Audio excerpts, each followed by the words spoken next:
Dani Olmo a fait une entrée remarquée en première période, apportant immédiatement ce qui manquait au Barça. Son dynamisme et sa vision du jeu ont transformé l'attaque de l'équipe, créant des opportunités et mettant la défense adverse sous pression. Quelques minutes après son entrée, Olmo a failli obtenir un penalty. Son dribble rapide et sa capacité à se faufiler entre les défenseurs ont forcé une faute qui aurait pu être sanctionnée plus sévèrement. Il a ensuite envoyé une frappe puissante sur la barre transversale. Cette action a montré sa capacité à tirer de loin avec précision et puissance, mettant en évidence son potentiel offensif. À quelques secondes de la fin, Olmo a donné la victoire au Barça grâce à une frappe maîtrisée. Son sang-froid dans les moments décisifs a été crucial pour sceller la victoire de son équipe. Quel début pour Olmo! Son impact immédiat et décisif a fait de lui l'homme du match, démontrant qu'il pourrait être un atout majeur pour le Barça cette saison. Rafinha a été absolument brillant pour le Barça, une fois de plus. Sa polyvalence et son intelligence de jeu lui ont permis de s'adapter à différents rôles sur le terrain.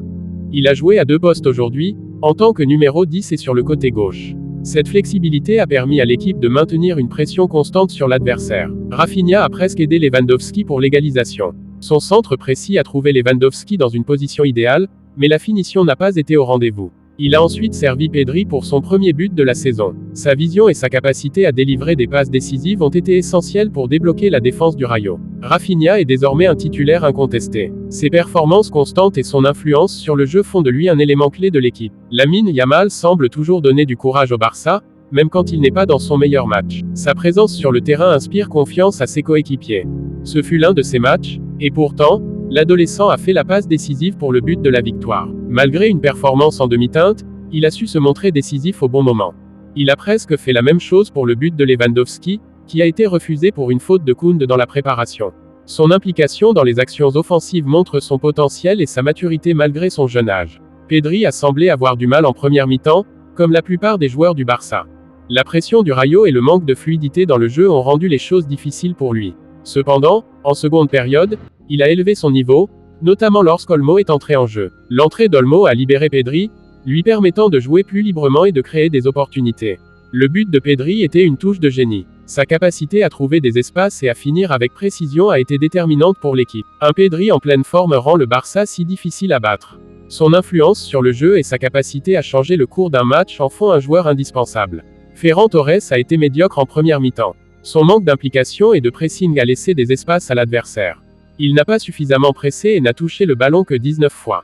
Son manque de présence dans le jeu a été un handicap pour l'équipe. Les statistiques montrent qu'il a perdu le ballon à 3 reprises sur un tir contré, son seul point fort du match. Lorsque Hansi Flick a fait entrer Olmo, tout a changé.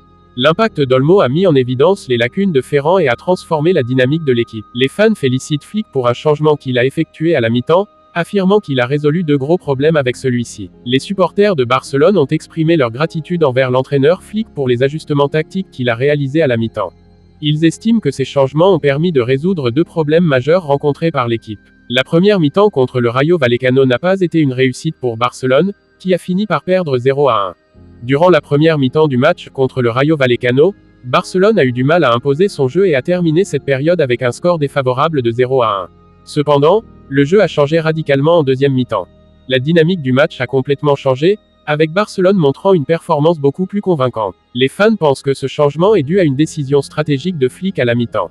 Les supporters attribuent cette amélioration à une décision stratégique prise par Flick pendant la pause, qui a modifié la composition et la tactique de l'équipe. Flick a remplacé Ferran Torres par Dani Olmo. L'un des changements clés effectués par Flick a été de remplacer Ferran Torres par Dani Olmo, apportant ainsi une nouvelle dynamique au milieu de terrain. Il a également déplacé Rafinha au poste d'ailier gauche de Ferran. En plus de ce remplacement, Flick a repositionné Rafinha sur l'aile gauche, un poste précédemment occupé par Ferran Torres, pour exploiter ses capacités offensives. Ce double changement a suffi à changer le cours du match. Ces 2 ajustements ont eu un impact immédiat et significatif, transformant le déroulement du match en faveur de Barcelone.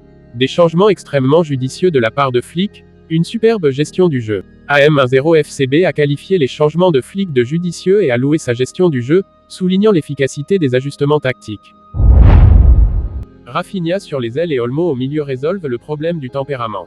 Il a noté que le repositionnement de Rafinha et l'introduction d'Olmo ont aidé à résoudre les problèmes de tempérament de l'équipe, apportant plus de stabilité et de créativité. Cela a également résolu le problème de Martin qui était trop isolé.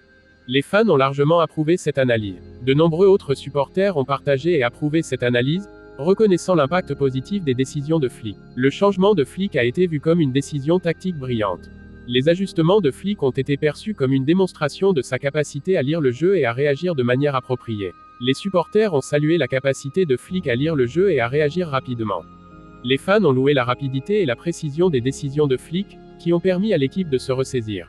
La performance de Barcelone en deuxième mi-temps a été nettement meilleure. La deuxième mi-temps a vu une amélioration notable de la performance de Barcelone, avec une meilleure cohésion et une attaque plus fluide. Les ajustements tactiques ont permis à l'équipe de retrouver son rythme. Grâce aux ajustements tactiques, Barcelone a retrouvé son rythme de jeu habituel, mettant davantage de pression sur l'adversaire. Les fans ont noté une amélioration significative dans la fluidité du jeu. Les supporters ont observé une fluidité accrue dans le jeu de Barcelone, avec des passes plus précises et des mouvements plus coordonnés. La décision de Flick a été perçue comme un tournant dans le match. La décision de Flick a été considérée comme un moment clé qui a changé le cours du match en faveur de Barcelone. Barcelone a montré une meilleure cohésion et une attaque plus dynamique. En deuxième mi-temps, Barcelone a affiché une meilleure cohésion d'équipe et une attaque plus dynamique, créant plus d'occasions de but. Il est vraiment difficile d'être en désaccord avec cette affirmation. Au vu des résultats et de la performance améliorée, il est difficile de contredire l'opinion selon laquelle les changements de Flick ont été déterminants. Le FC Barcelone a remporté une victoire importante contre le Rayo Vallecano avec un score de 2-1. Ce match, disputé au stade de Vallecas, a été marqué par une performance exceptionnelle de l'équipe catalane. Marc Bernal, jeune prodige de 17 ans, a été le joueur clé de cette rencontre. Sa vision du jeu, ses passes précises et sa capacité à créer des opportunités ont été déterminantes pour la victoire de son équipe. Cependant, un incident malheureux a marqué la fin du match. Alors que le Barça semblait en contrôle, une blessure inattendue a frappé l'un de ses meilleurs éléments.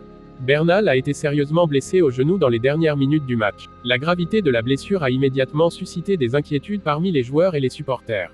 Des images de Vallecas montrent Bernal transporté hors du terrain par les kinésithérapeutes du FC Barcelone. La scène était émouvante, avec des coéquipiers visiblement affectés par la situation. La situation semble préoccupante pour le jeune joueur. Les premières évaluations médicales indiquent une possible absence prolongée, ce qui serait un coup dur pour l'équipe. Bernal a été titulaire lors des 3 matchs du Barça cette saison. Sa présence constante sur le terrain témoigne de la confiance que l'entraîneur Xavi Hernandez place en lui. Il a joué un rôle crucial dans les victoires de son équipe, non seulement par ses performances individuelles, mais aussi par sa capacité à inspirer ses coéquipiers. Il est important de noter que Bernal n'a que 17 ans. Malgré son jeune âge, il a déjà montré une maturité et un talent exceptionnel sur le terrain. Les fans espèrent que sa blessure ne soit pas trop grave. Les réseaux sociaux ont été inondés de messages de soutien et de vœux de rétablissement rapide. Il est crucial qu'il puisse revenir rapidement pour aider son équipe. Son absence pourrait affecter la dynamique de l'équipe, qui compte sur lui pour maintenir son niveau de performance. Les réactions des supporters et des coéquipiers ont été immédiates. Beaucoup ont exprimé leur soutien et leur inquiétude pour la santé de Bernal. Bernal est devenu un élément indispensable de l'équipe. Sa polyvalence et son intelligence de jeu en font un atout majeur pour le Barça. Son talent a été reconnu par tous, y compris par les experts et les anciens joueurs qui voient en lui un futur grand du football. À seulement 17 ans, son potentiel est immense. Les observateurs s'accordent à dire qu'il a encore une grande marge de progression. L'avenir de Bernal semble prometteur malgré cette blessure. Les dirigeants du club sont convaincus qu'il reviendra encore plus fort. Le soutien de ses coéquipiers et des fans est crucial. Le moral du jeune joueur sera déterminant pour sa récupération. La période de récupération sera déterminante pour son retour. Les médecins du club travaillent déjà sur un plan de réhabilitation adapté. L'entraîneur du Barça a exprimé son soutien à Bernal. Il a souligné l'importance de rester positif et de se concentrer sur la récupération. Espérons que Bernal puisse revenir en pleine forme pour continuer à briller sur le terrain. Sa contribution est essentielle pour les ambitions du FC Barcelone cette saison.